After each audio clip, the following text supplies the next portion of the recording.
آج کی ویڈیو میں ہم بنو امیہ کے ہسپانوی یا اسپین کے خلفاء کا شجرہ نسب دیکھیں گے۔ مسلمانوں کی وہ سلطنت جس نے کم و بیش 300 سال تک یورپ پہ حکومت کی اور جسے آج بھی یورپ اور اسلام کی عظیم ترین سلطنت کے طور پہ جانا جاتا ہے۔ چنانچہ اس ویڈیو میں ہم دیکھیں گے کہ خلفاء راشدین کے دور کے بعد حکومت بنو امیہ کے پاس کیسے چلی گئی۔ عرب سرزمین پہ حکومت حاصل کرنے کے بعد بنو امیہ کی اسپین پہ حکومت کیسے قائم ہوئی اور اسپین کے خلفاء بنو امیہ کے کون سے حکمران کی نسل سے تھے؟ کیا یزید سے ان کا کوئی تعلق تھا؟ خلیفہ راشد حضرت عثمان غنی کی شہادت کے بعد حضرت علی کو چوتھا خلیفہ منتخب کر لیا گیا، لیکن حضرت علی رضی اللہ تعالیٰ عنہ کو حکومت چلانے میں بہت سی مشکلات کا سامنا تھا۔ چونکہ حضرت عثمان غنی رضی اللہ تعالیٰ عنہ کا تعلق قبیلہ بنو امیہ سے تھا، تو ان کی شہادت کے بعد مسلمانوں کے پہلے فتنے کا آغاز ہوا، جس کے نتیجے میں بنو امیہ سے تعلق رکھنے والے شام کے گورنر حضرت معاویہ اور چوتھے خلیفہ حضرت علی کے درمیان جنگوں کا ایک سلسلہ شروع ہوا۔ تقریباً 5 سال کی اس خانہ جنگی میں مسلمان 3 فرقوں میں تقسیم ہو گئے، اور سب سے بڑھ کے یہ کہ اسی خانہ جنگی کے دور میں ایک خارجی ابن ملجم نے حضرت علی رضی اللہ تعالیٰ عنہ کو شہید کر دیا، جس کے بعد مسلمانوں نے ان کے بیٹے حضرت حسن رضی اللہ تعالیٰ عنہ کو 5واں خلیفہ منتخب کر لیا۔ لیکن حضرت حسن رضی اللہ تعالیٰ عنہ نے صرف 6 ماہ بعد حضرت معاویہ سے ایک معاہدہ کر لیا، جس کے نتیجے میں مسلمانوں کی خانہ جنگی کا خاتمہ ہو گیا۔ اور ویورز، اس معاہدے کے مطابق حضرت حسن نے حکومت کی بھاگ دوڑ حضرت معاویہ کے حوالے کر دی، تو یوں مسلمانوں کی خلافت راشدہ کا خاتمہ ہو گیا اور حکومت بنو امیہ کے پاس چلی گئی۔ چنانچہ حضرت امیر معاویہ نے اپنی اموی سلطنت اور مسلمانوں کی پہلی بادشاہت کی بنیاد رکھی۔ ان کی یہ سلطنت کم و بیش 90 سال تک قائم رہی، اور اس دور میں جو سب سے اہم واقعہ پیش آیا وہ حضرت حسین رضی اللہ تعالیٰ عنہ کی شہادت تھی، کہ جب حضرت معاویہ کے بیٹے یزید نے حضرت حسین رضی اللہ تعالیٰ عنہ سے بیعت کا مطالبہ کیا، اور یہ بیعت نہ کرنے پر انہیں ان کے خاندان سمیت شہید کر دیا گیا۔ ویورز، بنو امیہ کے عرب کے حکمرانوں کی فیملی ٹری کی بات ہم اپنی دوسری ویڈیو میں کر چکے ہیں، جو آپ یہ ویڈیو دیکھنے کے بعد ضرور ملاحظہ کیجئے گا۔ چنانچہ عرب سرزمین پہ اموی سلطنت کے آخری طاقتور حکمران مروان II تھے، جن کے دور میں سلطنت ایک خانہ جنگی کا شکار تھی اور عباسی انقلاب اپنے عروج پہ تھا۔ ان کی موت کو عباسیوں نے غنیمت جانتے ہوئے عرب سرزمین سے امویوں کا تختہ الٹا دیا، جس کے بعد عباسیوں نے ہر ممکن کوشش کی کہ تمام اموی شہزادوں کو قتل کر دیا جائے، لیکن اس کے باوجود ایک اموی شہزادہ عباسیوں سے اپنی جان بچا کے بھاگ نکلا۔ ان کا نام عبد الرحمن اول تھا، جو بھاگ کے ہسپانیہ یا موجودہ اسپین آ گئے۔ ویورز، یہ علاقہ بنو امیہ کے عروج کے وقتوں میں یعنی سن 711 میں فتح ہو چکا تھا، اور اسے فتح کرنے والے ایک عظیم اموی جنرل طارق بن زیاد تھے۔ چنانچہ عبد الرحمن اول نے اپنے کچھ پیروکاروں کو اکٹھا کیا اور یہاں اپنی اموی سلطنت ہسپانیہ کی بنیاد رکھ دی، جو یورپ کی سرزمین پہ مسلمانوں کی پہلی سلطنت تصور کی جاتی ہے۔ ویورز، چونکہ عرب میں عباسی حکمرانوں نے اپنے لیے خلفاء کے لقب کا استعمال کیا، تو عبد الرحمن نے ہسپانیہ میں خود کو امیر کہلوانا پسند کیا اور اپنی زندگی کا بیشتر حصہ اس علاقے میں اپنی حکومت کو مضبوط کرنے میں گزارا۔ اس کے علاوہ ہسپانیہ کے بنیادی ڈھانچے کو مضبوط کرنے کے لیے بہت سی عمارتیں بھی بنوائیں، جن میں مسجد قرطبہ سر فہرست ہیں۔ کہا جاتا ہے کہ ان کے دور حکومت میں ہسپانیہ کے 80% عیسائی اور یہودی مسلمان ہو چکے تھے۔ سن 788 میں ان کی وفات کے بعد ان کے سب سے پسندیدہ بیٹے ہشام تخت پہ بیٹھے، لیکن انہیں اپنے بھائیوں سلیمان اور عبداللہ کی بغاوتوں کا سامنا تھا۔ چنانچہ تخت پہ بیٹھتے ہی انہوں نے ان دونوں بھائیوں کو ملک بدر کر دیا۔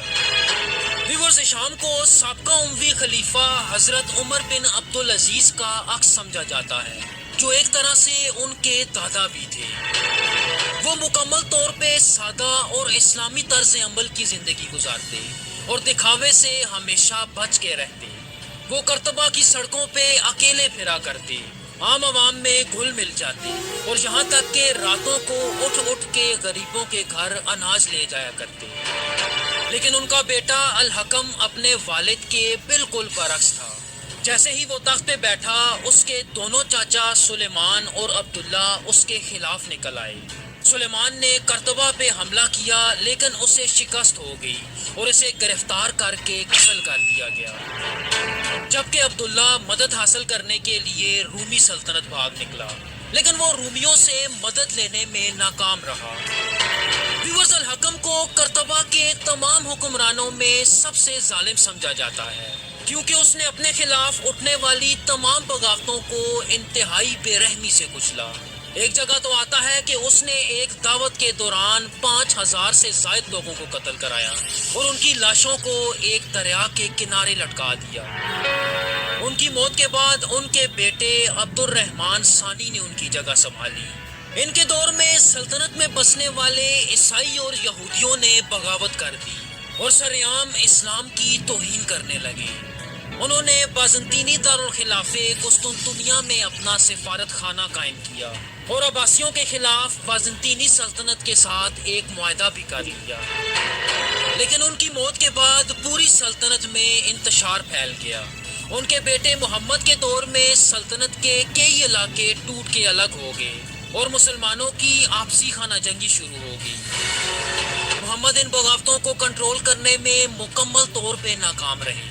ان کی موت کے بعد ان کے بیٹے المنذر کافی حد تک بغاوتوں پہ قابو پانے میں کامیاب رہے اور اپنے آس پاس کے علاقوں پہ حملوں کا دوبارہ آغاز کیا۔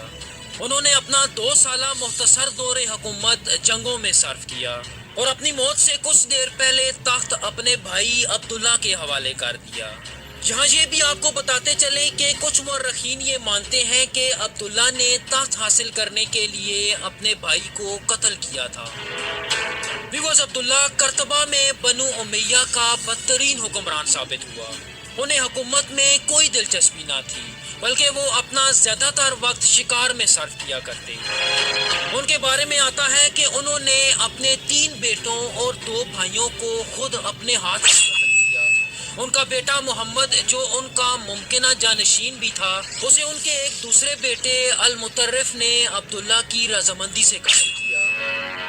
اس دور میں کرتبہ کی اموی سلطنت اپنا زیادہ تر علاقہ کھو چکی تھی اور ان کی موت کے وقت سلطنت بمشکل اپنے دارالحکومت کرتبہ کو ہی کنٹرول کر رہی تھی۔ لیکن اپنے بستر مرگ پہ عبداللہ نے آخر ایک اچھا فیصلہ کیا۔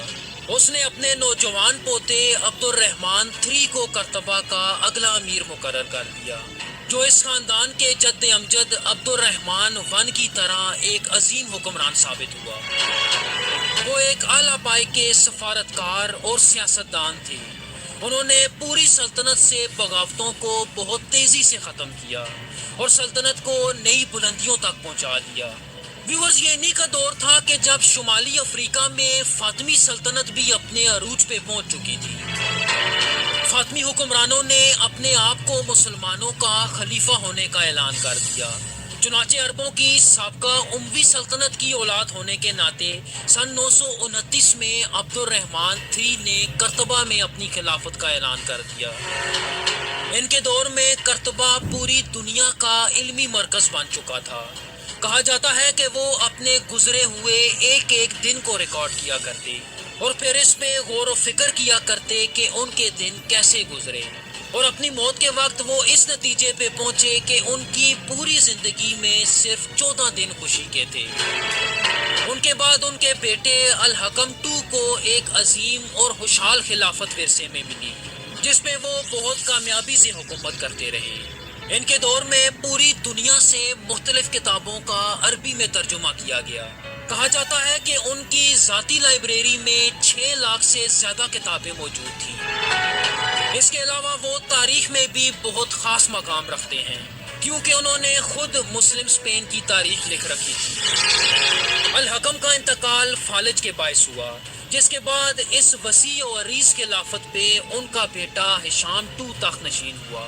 تخت پہ بیٹھتے وقت ہشام محض 11 سال کا تھا، اسی لیے سلطنت کے تمام فیصلے ان کی والدہ اور وزیر المنصور کے ہاتھ میں تھے۔ تاہم ان کے دور میں خلافت اتنی کمزور ہو گئی کہ اپنے خاتمے کے بالکل نزدیک تھی، اور سن 1013 میں ہشام کی موت کے بعد سلطنت عدم استحکام اور مختلف بغاوتوں کا شکار ہو گئی۔